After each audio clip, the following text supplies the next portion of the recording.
मौसम बदला है, लेकिन इस बार सिर्फ हवा का रुख नहीं बदला, एक साया भी दिल के कोने से उठा है और आंखों में उतर आया है। पत्ते जो कभी उसके कदमों की चाप लगते थे अब बिखरे हैं, ऐसे जैसे यादें जो समेटी नहीं जाती। बारिश गिरती है तो दिल की जमीन भीग जाती है, लेकिन उस नमी में कोई खुशबू नहीं, बस एक खालीपन है जो हर बूंद के साथ अंदर तक उतरता है।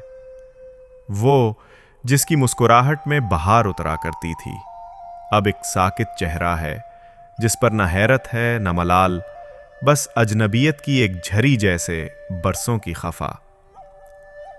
मैं उसकी खामोशी को पढ़ने लगा हूं जैसे कोई पुराना खत जिसके अल्फाज मिट चुके हों और सिर्फ दाग बाकी हो।